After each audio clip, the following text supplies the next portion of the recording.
Shalom. Devosi ulangan pasal yang ke-6 ayat 1-9, demikian firman Tuhan.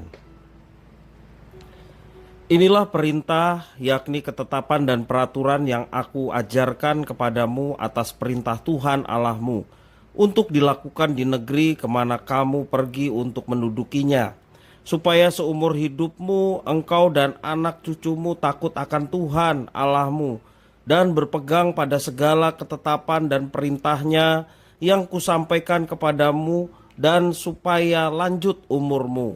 Maka dengarlah, hai orang Israel, lakukanlah ini dengan setia, supaya baik keadaanmu dan supaya kamu menjadi sangat banyak, seperti yang dijanjikan Tuhan Allah nenek moyangmu kepadamu di suatu negeri yang berlimpah-limpah susu dan madunya. Dengarlah, hai orang Israel, Tuhan itu Allah kita, Tuhan itu Esa. Kasihlah Tuhan Allahmu dengan segenap hatimu, dan dengan segenap jiwamu, dan dengan segenap kekuatanmu. Apa yang kuperintahkan kepadamu pada hari ini, haruslah engkau perhatikan. Haruslah engkau mengajarkannya berulang-ulang kepada anak-anakmu, dan membacakannya apabila engkau duduk di rumahmu, apabila engkau sedang dalam perjalanan, apabila engkau berbaring, dan apabila engkau bangun.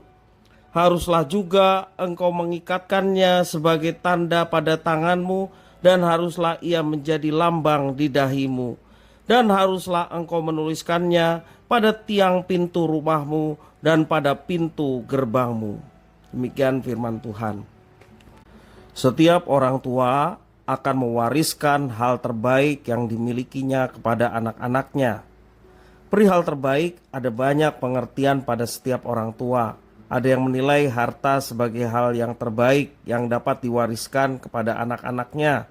Ada pula nama baik, kebijaksanaan, ataupun nilai-nilai yang diwariskan kepada anak-anaknya.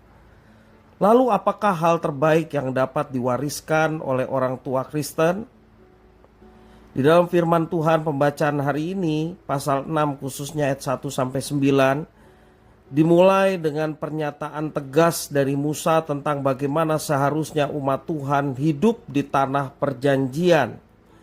Umat Tuhan dibebaskan dari perbudakan Mesir untuk suatu kehidupan yang berkenan kepada Tuhan, yakni kehidupan yang sesuai dengan ketetapan Tuhan dan hidup dalam iman. Itulah pernyataan iman dari bangsa Israel, atau yang disebut Shema, syahadat, atau juga pengakuan iman yang dinyatakan umat kepada Tuhan. Sebelum umat Tuhan sampai ke tanah perjanjian, Tuhan mengingatkan umatnya melalui Musa bahwa hal yang terutama dalam hidup mereka adalah memiliki kehidupan yang beriman.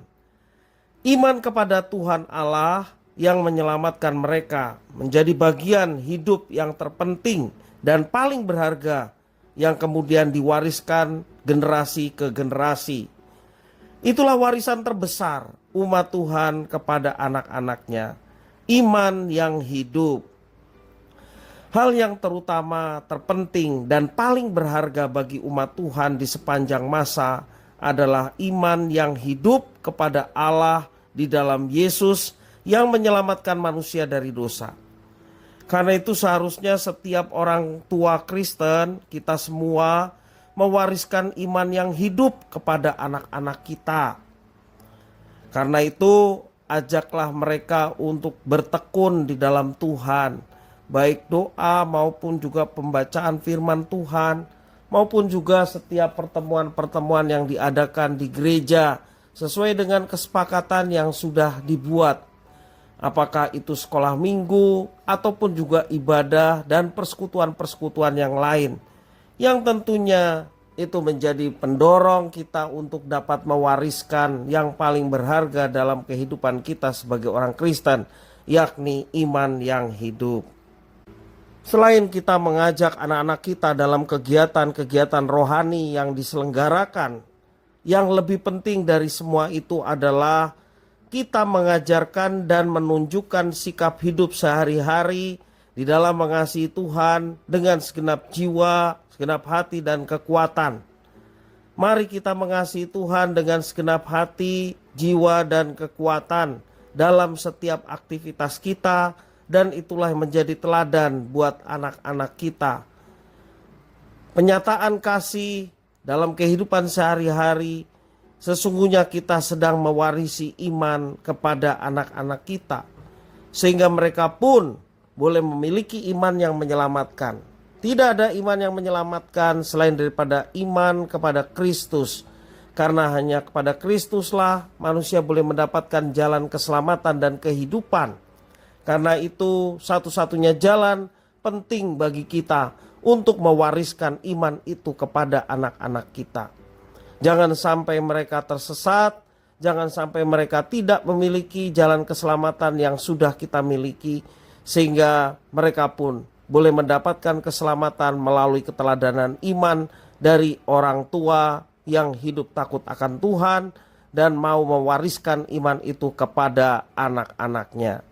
Mari kita melaksanakan apa yang ditetapkan oleh Tuhan, sekali lagi dengan mengajarkan apa yang telah Tuhan berikan itu kepada kita, kepada anak-anak kita, disertai dengan teladan yang hidup, yang nyata, sehingga melalui itu semua anak-anak kita boleh memiliki iman yang benar di dalam Yesus Kristus.